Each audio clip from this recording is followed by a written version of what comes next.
LeBron James fostered a legacy mindset in the very beginning of his career. He said, while I am working my butt off, while I have a job, woo, oh, this is good. This is good right here, y'all. While I have a job, I'm going to build something on the side because I want to create a legacy. LeBron James is an employee, is a W-2 employee for the NBA, the National Basketball Association. But he is using this job, working it well, showing up, using his gifts, using his talents to do great over here. But then when he goes home, he's built $1 million business because he knew I can't pass down my basketball skills to my kids, to my daughters. They may inherit it from the natural genes, but if they don't have that gift, I can't pass down, hey, you can go play for the Lakers. No, but I can build something on the side.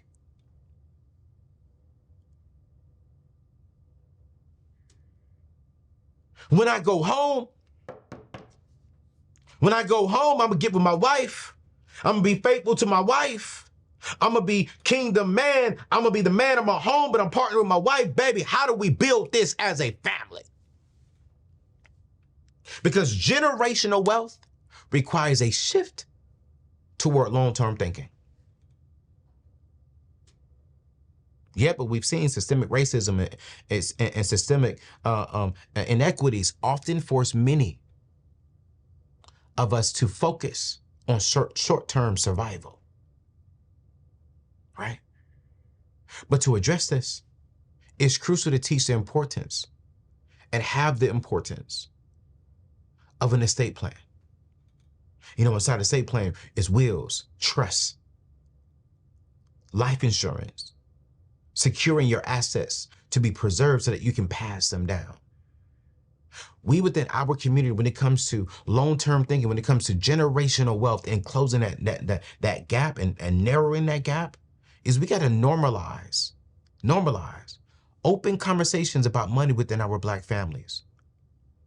And this will help break the cycle of secrecy surrounding finances, fostering better financial habits and understanding. But additionally, too, man, we got to be willing to share success stories that highlight the power of consistent saving, consistent investing, consistent living below our means. We got to be so bold to tell our kids and tell our loved ones, like, yo, man, I don't need to do that. I'm not going to do that, man. I mean, my wife and I, we want to put up $5,000 this month, man. You know what? We want to start doing this. We got to shift the thinking. One of the key ways that I shifted my thinking when it comes to my family, and I'm even doing this like with my nephews and my niece, I have not given them one gift. I have only given them a piece of paper. And honestly, now I'm not even giving them a piece of paper because I just do it on my own. But I don't give gifts. I'm shifting the perspective of this. And this is how we this is how we narrow the wealth gap. I give them a receipt. I actually only gave it to them one time. I want to lie. Well, Lord Jesus, I don't want to lie. I've only given them a receipt. That's it. And on that receipt is a deposit number of what I put inside their 529. Me and one of my friends, we were talking, and she was, we're getting to know each other, to be honest with you. We're getting to know each other. Not really dating, but we're getting to know each other. I want to be honest.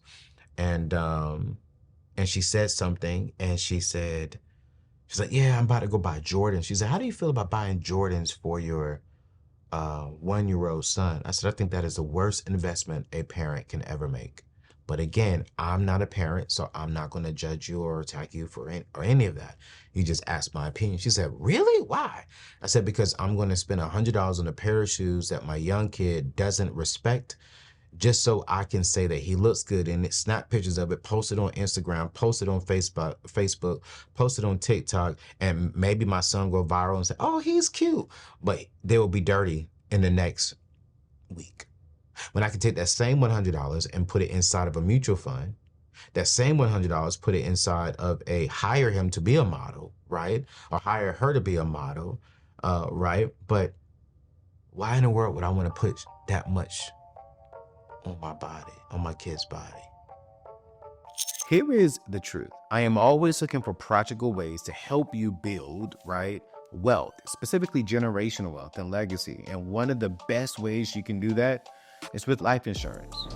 That's why I partner with my friends at Ethos. They made buying life insurance simple and hassle-free. Whether you're the main provider for your family or want to make sure your loved ones aren't left with financial burdens like debt, life insurance is a powerful way to provide financial security. As a business owner and a homeowner, I took this seriously and secured a $2 million life insurance policy through Ethos. Why? Because having a peace of mind, knowing my family will be cared for when I'm no longer here, is extremely priceless. What I love about Ethos is their quick and straightforward process. You can apply entirely online in as little as 10 minutes. I'm not even exaggerating. I did it myself. Listen, no medical exams, just a few health questions that you must answer honestly. Plus, it's affordable, making it easier to protect your family without breaking the bank. Listen, I want you to lock in your rate today by visiting anthonyoneal.com/life insurance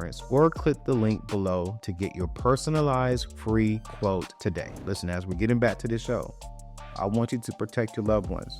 Don't play around with it. Be like me. I promise you. It's a hard conversation to have, but you will sleep peacefully knowing that you took care of your family. Go to anthonyoneal.com/life insurance. Let's get back to the show to help you keep building this wealth. See, the Bible in Proverbs 13, verse 22, it doesn't say that a good parent dresses his kids well. The Bible in Proverbs 13:22 does not say that a good parent helps his kids go viral. Oh my gosh. No. You see, in Proverbs 13, verse 22, it says, a good person leaves an inheritance for their children's children. But a sinner's wealth is stored up for the righteous. So a good parent leaves an inheritance to his children's children. I am okay with my son or my daughter saying, Dad, I don't have any Jordans. Yeah, because you don't need them and you don't know how to take care of them. But let me tell you why they got Jordans, you got this. And they may not even understand what I mean. I'm not saying we can't buy our kids and our children anything nice, because I will. But I pray that I marry a woman that understands that if we are blessed to have kids, that she understands, yo, listen, I don't want to spend money that way. I want to make sure that we position our kids to be wealthy. I want to make sure that we are positioning our kids to be further than us at the age of 30, at the age of 40, at the age of 50. That when they turn 50, they are 2 times wealthier than where we are because of how we set them up. I want to give my kids $250,000 when they graduate college. I want to give my kids $100,000 to go off to college wherever they want to go. I want to give my kids $250,000 when they graduate college to go towards a house. I want to make sure that they are in a solid position. And I was thinking about it when they were 0. I was thinking about it before they were even formed. Yes. They may grow up and say, I'm missing out on things. But when you become an adult, they're going to say, I really wasn't missing out on anything. Madam C.J. Walker said it best. She said, don't sit down and wait for the opportunities to come. Get up and make them.